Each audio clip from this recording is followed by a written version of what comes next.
हरिओम राधे।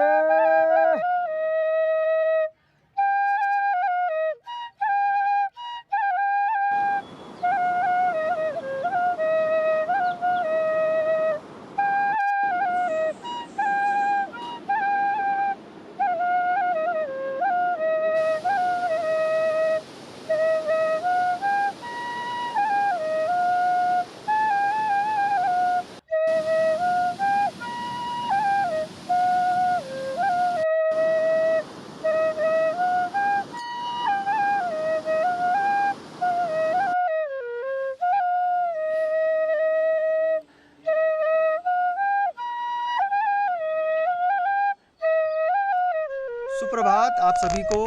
आज हम हंसू खर्क से आगे की तरफ बढ़ रहे हैं। रूरल टेल्स की पंच केदार यात्रा पिलखी गांव जो उर्गम वैली में है वहां से शुरू हुई थी 8 जुलाई को 2026 और आज 14 जुलाई है। तो आज हमारा जो सफ़र है वो हंसू खर्क से अनसुया देवी मंदिर से होते हुए मंडल में समाप्त होगा। ये यात्रा हमें बहुत कुछ सिखा रही है और शायद आप लोग जो सीरीज़ देख रहे होंगे आपको भी बुग्यालों की दुनिया के अद्भुत दर्शन, भगवान भोलेनाथ की जो पंच केदार यात्रा है उसके पौराणिक, आध्यात्मिक, पर्यावरणीय और जो लोकल जनजीवन है वो बहुत सिखा रही होती है। ये पूरी जो पंच केदार यात्रा है ये बैनर श्रावणी गुसाई जो मेरी बिटिया उन्होंने बनाया, दून डिफेंस एकेडमी इस पूरी यात्रा को स्पॉन्सर कर रहा है। तो आगे बढ़ते हैं हंसू खर्क से।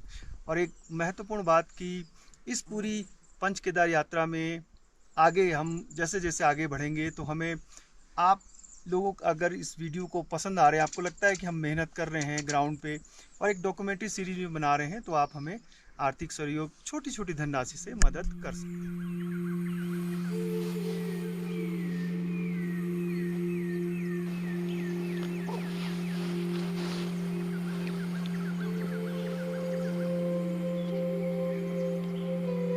यहाँ तो ये मोरू है, खरसू है, ये वाले पेड़ हैं जो ये खरसू का जंगल है पूरा।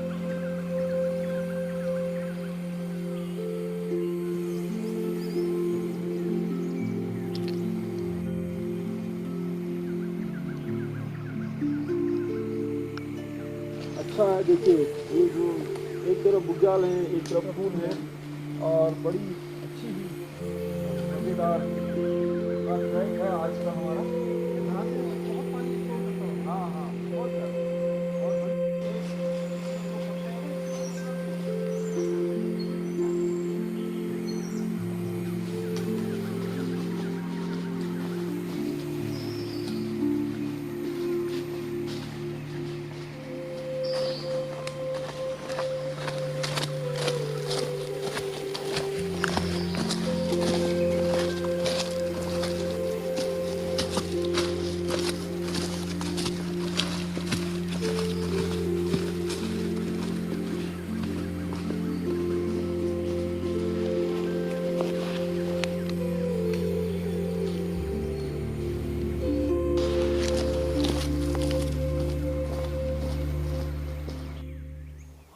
पहले तो नमस्कार कि रूरल ट्रेल के जो लोग इस चैनल को देखते हैं। ये चैनल ग्रामीण क्षेत्रों और विशेष करके पर्यावरण संस्कृति पे काम करता है, तो मेरा अनुरोध है कि लोग इसको लाइक और शेयर करें। और दूसरा आपका जो प्रश्न है सबसे बड़ा कि भालुओं का आतंक क्यों है। जलवायु परिवर्तन की जो परिस्थितियाँ हम देख रहे हैं वो मेन उसका बड़ा कारण ये है कि अनियमित और असमय वर्षा होना और असमय जो है बर्फबारी का होना। क्योंकि हिमालयी क्षेत्र में जो मोरू खरसू का जो जंगल है वो लगभग जो है आपका 7 और 8,000 और लगभग 10,000 फीट की ऊंचाई तक जो है मोरू खरसू होता है। और मोरू खरसू जो है भालू का एक बहुत बड़ा भोजन का जो है आधार है। क्योंकि मानी जब जाड़ों का समय होता है जनवरी फरवरी नवंबर दिसंबर, उसमें बर्फबारी नहीं हो रही है तो पेड़ों को भरपूर पानी नहीं मिल पा रहा है और पानी नहीं मिल पाने के कारण उसका जो फूल है और जो उसकी पत्तियां हैं वो समय पर निकल नहीं पा रही है। उससे क्या हो रहा है कि उसको जो है भोजन नहीं मिल पा रहा। जैसे मुए में ये सामने पर जो ये पेड़ है इसको मुए कहते हैं, इस पर भी जो है फूल आते हैं और उस पर फल लगते हैं, तो बड़ी चाव से जो है भालू खाता है। तो और ये फल देख रहा हूँ मैं, जो ये फल ये है, ये जो है आपका जो है जो हमारे ये ओक फॉरेस्ट का जो भाग है जिसमें जो है बांज आता है, मोरू आता है, खुरशु आता है। तो खुरशु के ये जो है ये वो है लिक्वाल है, और इस लिक्वाल से जो है वो अपना भरपूर पेट भरता है। परंतु समय पर जो है इसके फूल नहीं आने के कारण और फल तैयार नहीं होने के कारण उसको भरपूर भोजन नहीं मिल पा रहा, जिससे वो गांव की ओर पलायन कर रहा है, और उससे बड़ी बड़ी संख्या में मवेशियों को, खेती को नुकसान हो रहा है। हाँ, हमें सोचना पड़ेगा समय पर कि हम वन्य जीवों को भी बचाने के लिए और प्रकृति के संरक्षण के क्या उपाय करें। वैज्ञानिकों को भी सोचना चाहिए कि हम क्या उपाय करें कि जो जलवायु संकट है, ग्लोबल वार्मिंग से हम जो जूझ रहे हैं, उससे कैसे बचें, और कैसे जो है हिमालय क्षेत्र में जो है ओक फॉरेस्ट की प्रजातियों को नई तरह से शोध करें। एक शोध का विषय है। संदीप भाई, यहाँ पर तो बहुत सारे पेड़ हैं जो जिसके नीचे हम बैठे हैं। ये खरसू का पेड़ है, और ये खरसू का जो जंगल होता है वो बहुत ज़्यादा अपने जड़ों में जो है पानी को ऑब्जर्व करता है, पानी को रोक के रखता है। और जब नीचे, इससे नीचे जो है 1.5 किलोमीटर, 2 किलोमीटर, 3 किलोमीटर नीचे जो जल स्रोत होंगे वो 12 महीने जो है इस पर पानी रहेगा। तो ये जो है वैसे मिक्स और भी तो पेड़ दिख रहे हैं। हाँ, मिक्स भी है, इसमें बुरांश है, उसमें अयार है, इसमें जो है ये अंगू भी होगा शायद। अंगू भी है, और इसको मुए कहते हैं हमारे यहाँ लोकल भाषा में, मुए। तो ये भालू के लिए बहुत ही अच्छा फल है। तो अब तक का सफ़र तो बड़ा रोमांचक रहा, और अभी जिस जंगल से हम नीचे जा रहे हैं अनसुईया माता मंदिर के लिए, तो उधर ये पानी की मात्रा बहुत ज़्यादा है, जिसकी वजह से फिसलन हो रही है, जिसकी वजह से हमें नीचे जाने में दिक्कत हो रही है। 2-3 बार तो मैं खुद ही फिसल गया हूँ, और लगभग करीब हम 2-2.5 किलोमीटर आ गए होंगे नीचे। देखते हैं अब आगे का सफ़र कैसा रहता है। SDR यानी सूर्या देवभूमि रन, ये मई में हुई थी जोशीमठ से ऊखीमठ।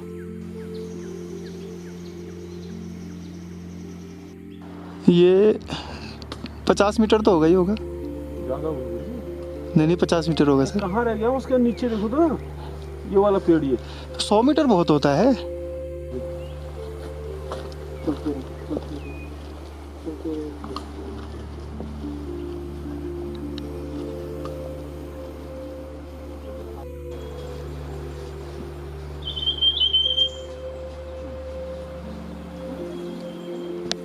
किसको है फिर?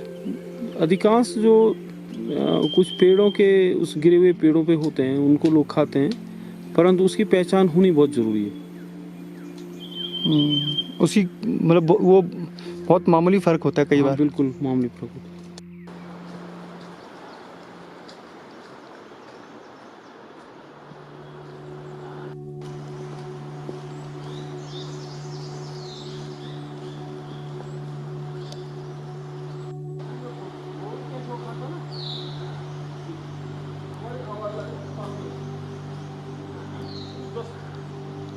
ये पूरी जड़ या तो भालू या सूअर ने पूरी खोदी हुई है, कीड़े मकोड़े और केंचुए खाने के लिए, क्योंकि बरसात का समय है।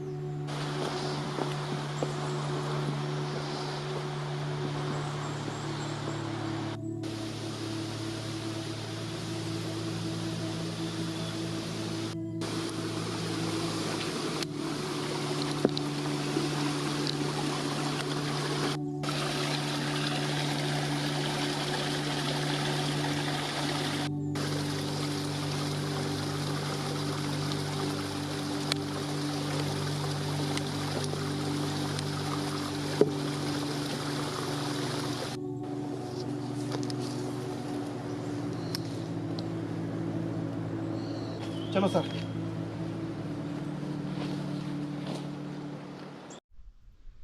ये छोटा सा सेटअप है मेरा। अब मुश्किल ये हो गई है कि पता नहीं चल रहा है कि माइक में कब पानी गया, और इसने शायद इसकी IC, ये रोड का माइक है, ये तोड़ दिया, मतलब ये ख़राब हो गया, तो इसकी ऑडियो नहीं आ रही है। तो अब यहाँ से आगे जो भी ऑडियो आएगी वो एम्बियंस में आएगी। जैसे अभी हम GoPro से शूट कर रहे हैं तो इसमें भी माइक नहीं है। और यहाँ पर ये ट्राइपॉड जो है, ये देखिए ये वाला, ये टूट गया है, ये निकल रहा है यहाँ से। तो एक नुकसान ट्राइपॉड का हुआ है और एक माइक का। ये माइक मैंने 2020 में 18,000 का लिया था, और ये करीब 3,000 का ट्राइपॉड है। तो इसने काफ़ी साथ दे दिया, लेकिन अब ट्राइपॉड और माइक दोनों नए खरीदने पड़ेंगे।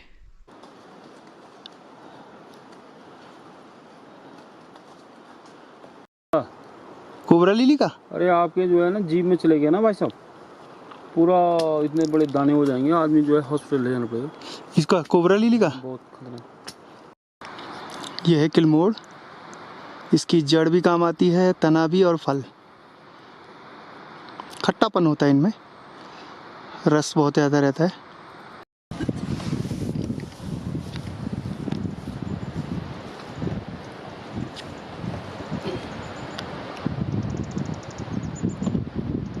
हंसुखर्क से करीब हम 5-6 किलोमीटर के आसपास नीचे उतराई में डाउन स्ट्रीम में आ रहे हैं अनसुईया माता मंदिर के लिए। इस समय रिलैक्स कर रहे हैं, सब सामान अस्त व्यस्त है।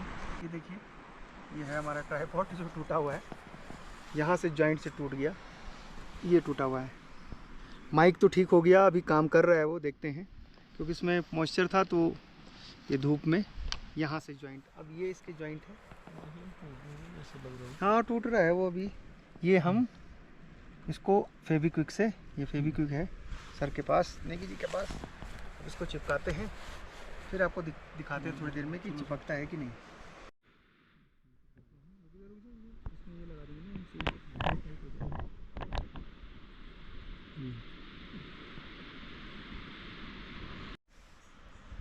तो ये है सेटअप रूरल टेल्स का, और फेविक्विक से हमने थोड़ा सा उसको जोड़ा है, देखते हैं कहाँ तक ही साथ देता है।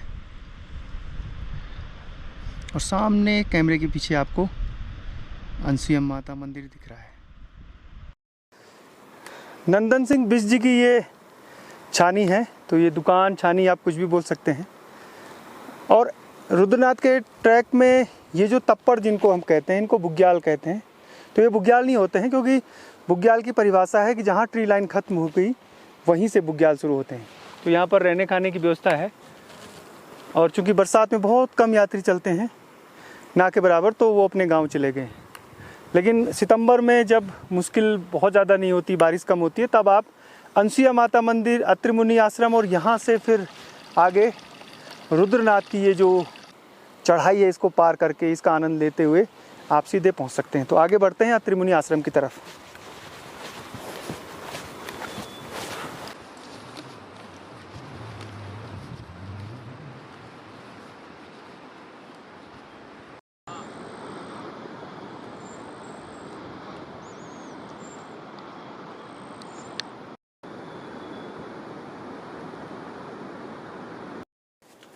रिंगाल 1800 मीटर से लेकर के 3000 मीटर तक की ऊंचाई तक उत्तराखंड के अधिकांश जनपदों में पाया जाता है। अभी हम उत्तराखंड के उस खूबसूरत जंगलों में हैं जो जनपद चमोली के मंडल घाटी के अनसुईया आश्रम और रुद्रनाथ के बीच, इसको हम अमेजन भी कह सकते हैं उत्तराखंड का, इतना घना-घोर जंगल। इसमें जो है रिंगाल, ये देव रिंगाल है। रिंगाल की कई प्रजातियां होती हैं, और ये हमारी सभ्यता से जुड़ा हुआ प्रश्न है। रिंगाल पहले हमारे घर की जो छानियाँ बनती थी, उस छानियों में ऊपर से पूरा रिंगाल डालते थे, बाँसें डाल करके रिंगाल डालते थे। और हमारे जो है जो कृषि कार्यों के लिए, हमारे गाय पशुधन के लिए जो है, गाय का गोबर डालने के लिए जो है कंडी, सुलटी, टोकरियाँ, और आजकल तो आधुनिक रूप से डिजाइन कई प्रकार की जो है माने वो फैंसी आइटम भी जो है रिंगाल से बना रहे हैं, जिससे लोग इसका जो है लाभ कमा रहे हैं। तो रिंगाल हमारे लिए बहुत महत्वपूर्ण है, ये पूरी सभ्यता। और दूसरे में जंगलों के लिए बहुत महत्वपूर्ण ये है कि भालू जो है, इसकी जो कोंपलें निकलती है, इसको जो है खाता है, और इसी में जो है वो जहाँ बहुत घना जंगल होगा रिंगाल का, वहाँ पर जो है अपना घोंसला यानी कि अपना घर बनाता है, उसी में जो है वो बच्चे का जन्म देता है। ये बहुत महत्वपूर्ण है।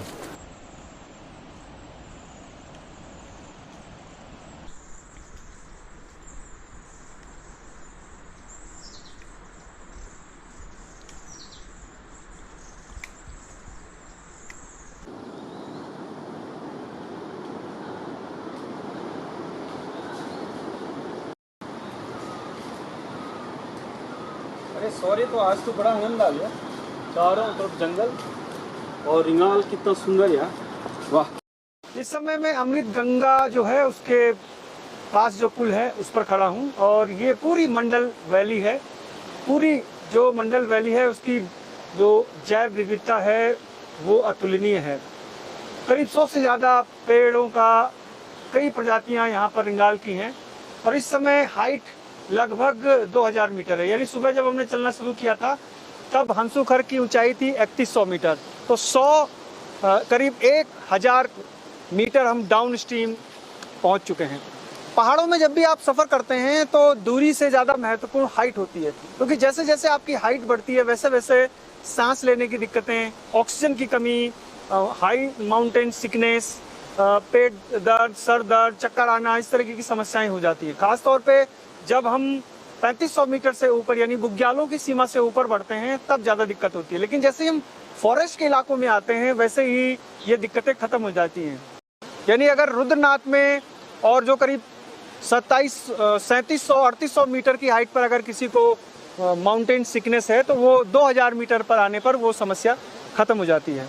ये फॉरेस्ट इतना खूबसूरत है, इतना बायोडाइवर्सिटी इसकी रिच है कि जो प्रकृति प्रेमी हैं, जैव विविधता के जो स्टूडेंट हैं या फिर जो नेचर लवर हैं, बर्ड वाचर हैं, तितलियों को जिनको पसंद है, जिनको भंवरे, कीट पतंग पसंद है, उनके लिए ये जो फॉरेस्ट है ये एक परफेक्ट जगह है एक्सप्लोर करने के लिए।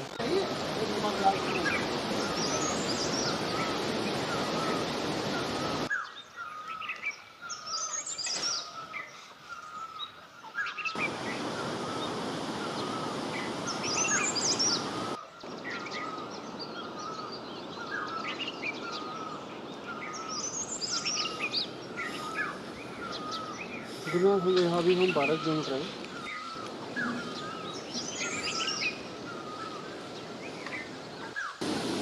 पुल टूट गया।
अब ये जो रास्ता पैदल मार्ग है ये PWD ने तैयार किया है और जगह जगह उन्होंने नालियाँ बीच बीच में,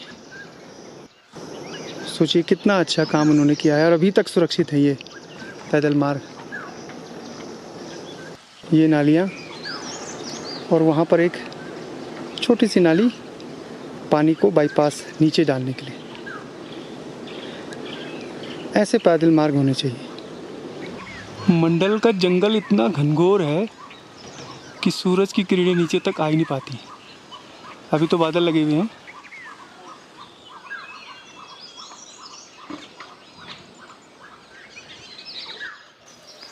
इस समय हम समुद्र तल से 2024 मीटर पर माता अनसुईया देवी मंदिर के प्रांगण में खड़े हैं। चारों तरफ जंगलों से घिरा ये एक ऐसा सिद्धपीठ है जहां हर साल लाखों की संख्या में जो देश विदेश के श्रद्धालु हैं वो पहुंचते हैं। मंडल से इसकी दूरी लगभग 5 किलोमीटर की है और यहाँ से अगर हम रुद्रनाथ की पूरी जो हाइट देखें तो हम 2000 पर हैं और रुद्रनाथ लगभग 3500 पे था। यानी यहाँ से 1500 मीटर हाइट है और लगभग 15 किलोमीटर यहाँ से ठीक रुद्रनाथ की पूरी जो दूरी होगी वो। पीछे मंदिर जो आप देख रहे हैं वो काफ़ी पुराना है क्योंकि यहाँ पर मूर्तियाँ भी हैं और जो शैली है एक छत्र शिखर शैली, जिसे अक्सर कत्यूरी शैली भी कहा जाता है। लेकिन कई इतिहासकार मानते हैं कि ये जो शैली है ये कत्यूरी का जब शासन था उस समय यानी 8वीं से 12वीं शताब्दी के दौरान 400 सालों में ये जो शैली है ये विकसित होती गई। ऊपर जो छत्र लगा है, कई मंदिरों में छत्र लगे हैं, लकड़ी के लगे हैं बाद में, और कई जगह मंदिर एक रथ शिखर शैली के हैं, बाद में सभा मंडप जोड़े गए। इसमें भी जो सभा मंडप था पुजारी जी बता रहे थे कि वो टूट गया था या छोटा था, उसको फिर सीमेंट से बड़ा सभा मंडप तैयार किया गया। मंदिर के गर्भगृह की फ़ोटो वीडियो बनाना वर्जित है, तो आप जब यहाँ पहुँचेंगे अपनी आँखों से माता अनसुया देवी के जो विराट स्वरूप है उसके दर्शन करेंगे।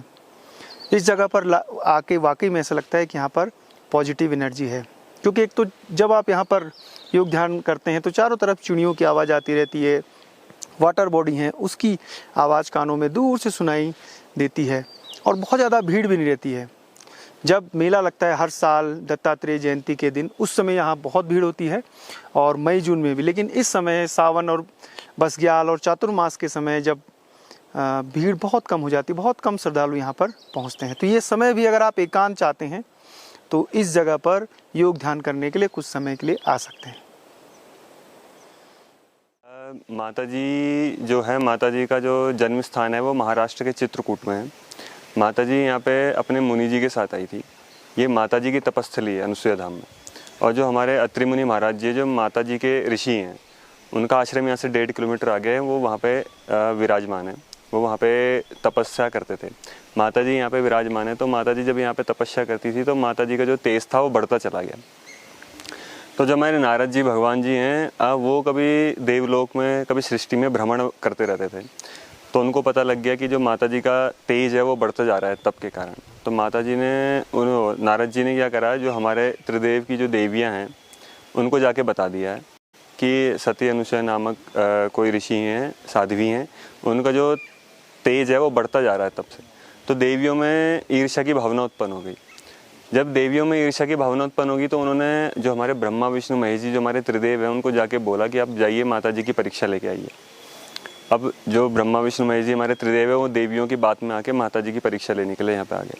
जब वो माता जी के आश्रम में आए तो उन्होंने साधु का वेश रख लिया और माता जी से बोला कि हमको भोजन ग्रहण करा दीजिए।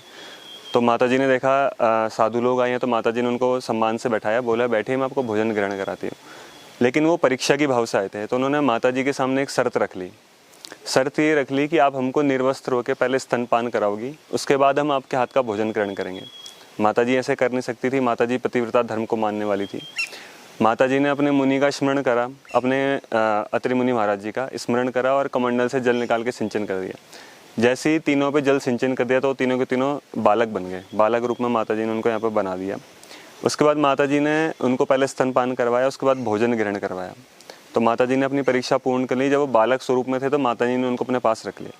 जब 2-3 दिन उनको यहीं आश्रम में हो गई तो देवलोक में हाहाकार मच गई कि जो हमारे त्रिदेव हैं वो गायब हो गए, क्योंकि सृष्टि की रचना उन्होंने ही करी थी। तो सब लोग परेशान हो गए। तो फिर जब उनकी खोजबीन करी, उनको ढूंढने लगे, तो नारद जी से पूछा गया कि त्रिदेव कहाँ गए, क्योंकि नारद जी को हर चीज़ का पता रहता था। तो नारद जी से पूछा गया तो नारद जी ने बोला देवियों ने उनको सती अनुसुया की परीक्षा के लिए भेजा था, तब से गायब है। जब तीनों की तीनों देवियाँ माता जी के पास यहाँ पे आई तो उन्होंने बोला हमको हमारे त्रिदेव चाहिए। तो माता जी ने जब उनको बालक स्वरूप उनको दिखाया, बोले आपके त्रिदेव हैं, आप इनको लेके जाइए। लेकिन वो लेके जा नहीं सकते थे, क्योंकि इन्हें कैसे पता लगता है कौन से ब्रह्मा, कौन से विष्णु, कौन से महेश है, क्योंकि वो बालक स्वरूप में थे। तो उन्होंने माता जी से बोला कि आप इनके पूर्ण स्वरूप में इनको ले आइए। तो माता जी ने बोला कि मैंने तो इनको बालक के मतलब बच्चे के शिशु के रूप में इनका लालन पोषण करा है, मेरे को तो इनसे मोह प्रेम हो गया। तो उन्होंने बोला कि हमको हमारे जो त्रिदेव हैं वो चाहिए, लेकिन ये आपके मानस पुत्र के रूप में जन्म ले लेंगे, क्योंकि जब आपको मोह हो गया बच्चे से। तो माता जी ने अपने मुनि का स्मरण करा, कमंडल से जल निकाल के सिंचन करा, तो वापस से त्रिदेव बन गए। तो जो हमारे त्रिदेव हैं उन्होंने माता जी के मानस पुत्र के रूप में जन्म लिया। मानस पुत्र वो होते हैं जो मानसिक इच्छा से उत्पन्न होते हैं, तो वो बने भगवान दत्तात्रेय। तो ये दत्तात्रेय भगवान जी का जन्म स्थान है, अनुसुया माता जी की तपस्थली है।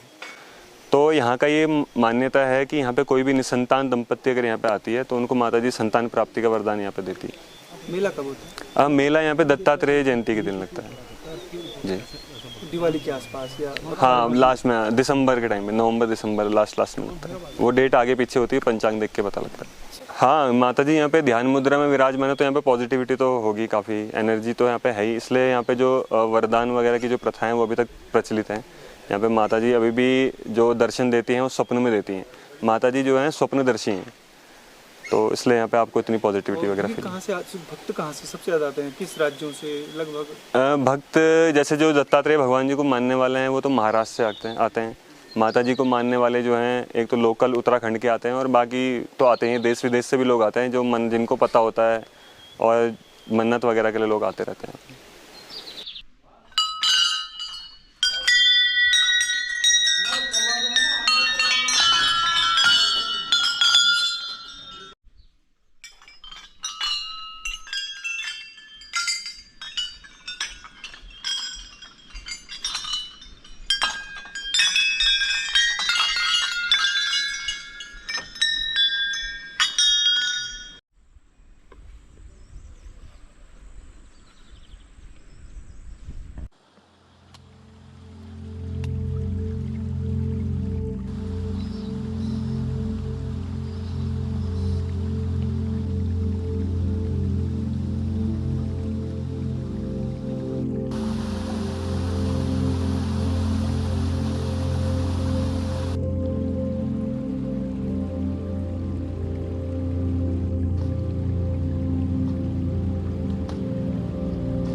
ब्रह्मी मेरे को तो कुछ भी समझ नहीं आया। पुरानी भाषा रही होगी ना।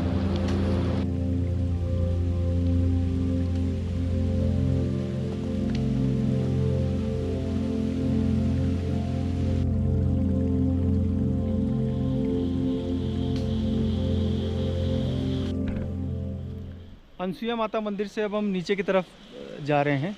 लगभग 5 किलोमीटर का ये पूरा जंगल ट्रेल है, खूबसूरत। जैसे आप सोनप्रयाग से त्रिजुगनारायण की तरफ बढ़ते हैं, खूबसूरत ट्रेल है, वैसे ही ये भी बहुत सुंदर ट्रेल है। और इस पर काम हुआ है, इसमें बहुत अच्छा काम, जो PWD की पुरानी सड़क है, फिर फॉरेस्ट इसको मेंटेन कर रहा है। तो ये एक तरीके से जो 60-70 साल के बुजुर्ग और 10 साल के बच्चे भी आराम से अनसुईया देवी मंदिर में पहुंच सकते हैं। ये देखिए,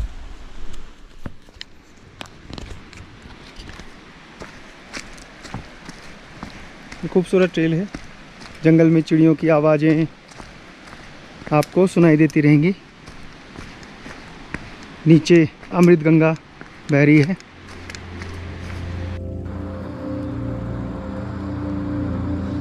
मंडल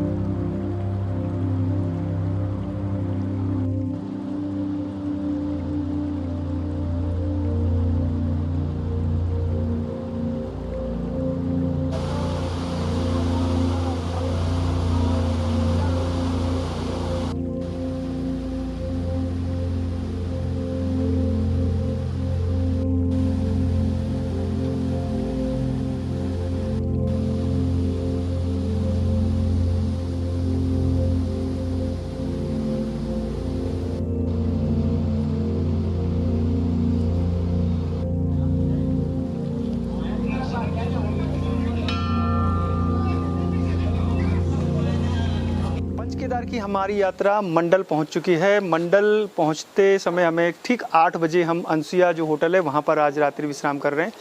ये जो ट्रैक है ये पुराने समय में जब साधु महात्मा या तीर्थ यात्री आज से 100-150 साल पहले या करीब 50 साल पहले भी इसी रास्ते रुद्रनाथ की जो कठिन चढ़ाई थी वो पूरा करते थे। रास्ता विकट है, मुश्किलों भरा हुआ है।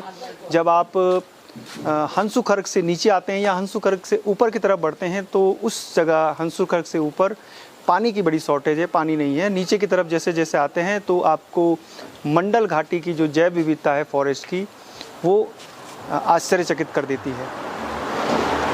तो कल्पेश्वर से निकले हम, प्रथम जो पंचम केदार है, उसके बाद चतुर्थ केदार रुद्रनाथ के दर्शन किए, अनसुईया माता मंदिर के दर्शन किए। फिर जो इस पूरे इलाके की यानी जो ये तल्ला पैनखंडा है और मल्ला जो नागपुर परगना जो पट्टी है, उन तमाम गांवों और उन इलाकों से होते हुए मंडल पहुंच गया। मंडल से हमारी यात्रा फिर आगे बढ़ेगी तुंगनाथ, जो भगवान शिव का सबसे ऊंचाई पर स्थित मंदिर है। फिलहाल संदीप गुसाई और उस पूरी टीम को इजाज़त दीजिए। जय नंदा, जय हिमाल।